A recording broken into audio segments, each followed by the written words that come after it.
Hey, it's Pete Parada from the Offspring, and today we're going to look at a four-way independence pattern that I call the Magic 8-Ball. We're going to have each of our four limbs playing a completely different pattern spread out over 8 different sound sources, all at the same time.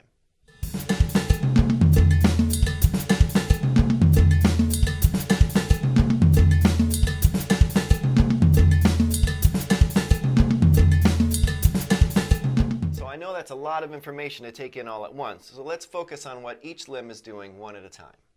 Our right foot on the kick drum is playing a syncopated pattern that we can count out using 16th notes. I'll count the 16th notes with my voice and show the kick pattern with my sticks.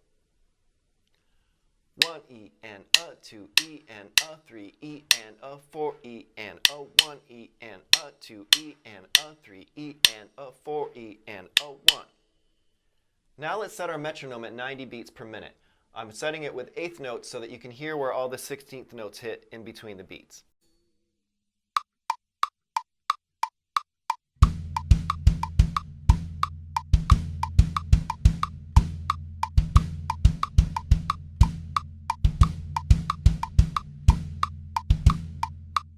So take as much time as you need to get comfortable with that, making sure that all those upbeats are hitting in the right place. Next, we'll take a look at what our right hand is doing. So the right hand is playing a pattern between the snare drum, the rack tom, the floor tom, and the bell of our ride cymbal. Once again, I will count out the 16th notes with my voice and show you where the rhythm hits with my sticks. 1 E and a, 2 E and a, 3 E and a, 4 E and a, 1 E and a, 2 E and a, 3 E and a, 4 E and a, 1 E and a, 2 E and a, 3 E and a, 4 E and a. So here's the right hand pattern now at 90 beats per minute. I'll keep a quarter note pulse with my hi-hat foot for reference.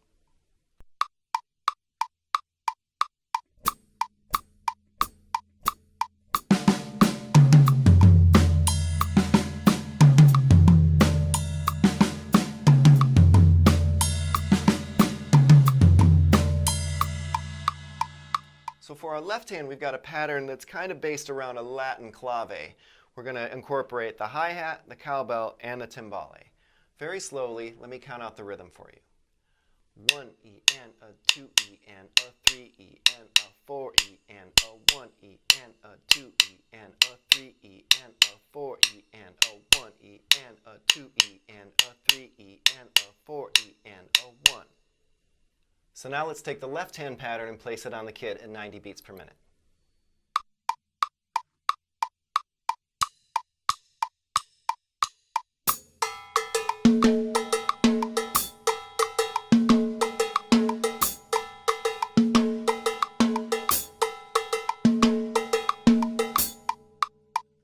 For the final step, let's see what our left foot is doing. For this part of the pattern, we're going to apply the toe-heel splash technique to our hi-hat stand, meaning that the heel of our foot is going to splash into the footboard, knocking the cymbals together.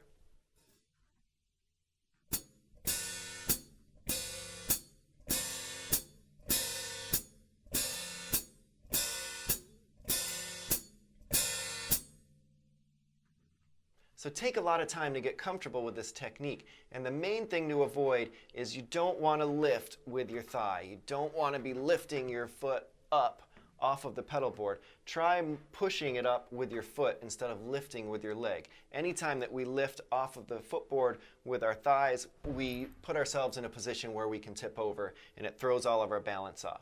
So take your time and get comfortable pushing up with your foot. So once you get the basics technique down of the splashing, we can look where the rhythm is. This one moves a lot slower than the rest of the limbs. We're only going to be hitting on 8th notes, none of the in-between 16th notes. So very slowly, I will count the rhythm and play the hits with my sticks. 1 and 2 and 3 and 4 and 1 and 2 and 3 and 4 and. So the trick now is, where do the splashes hit? They're going to hit on the second note of each group of 3. So we'll have 1 and splash and 3 and splash and 1 and splash and 3 and splash and. Let's take a look.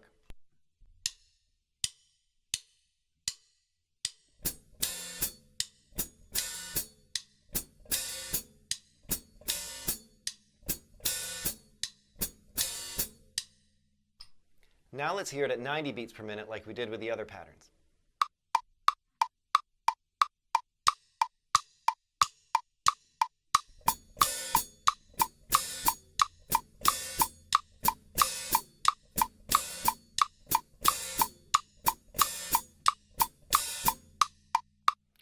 So now that we've got all the individual parts, let's try to put them all together. What we don't want to do is try to throw them all together at once. Let's build a little bit at a time and play a game I like to call What Hits with What. We're going to start with our right foot and our right hand.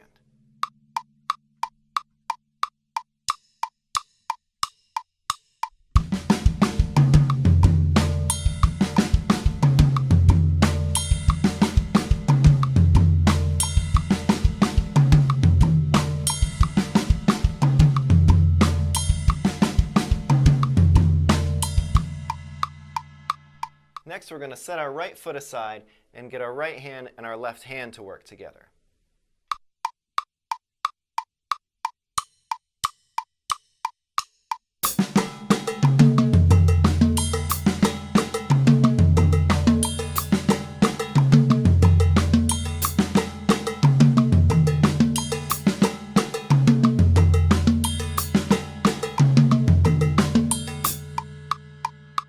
Now let's add our right foot back in with both hands.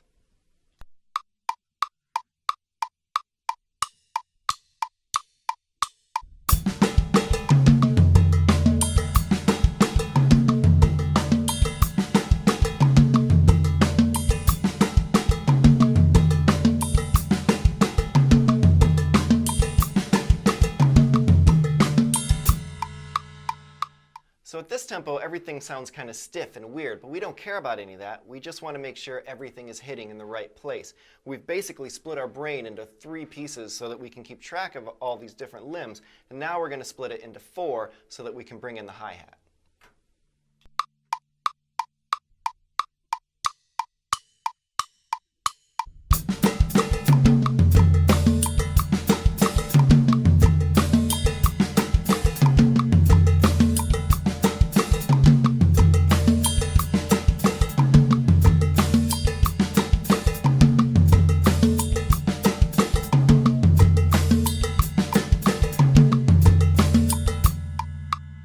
So obviously this is a lot of information for our brain to handle, and we should maybe look at it as more of a long-term project. Take it in chunks a little bit at a time. If your brain starts to fry, put it away for the day. Come back another time. Your brain's going to keep thinking about it while you're away, and you'll be surprised when you come back that things are a little bit easier. You just got to give yourself some space with it.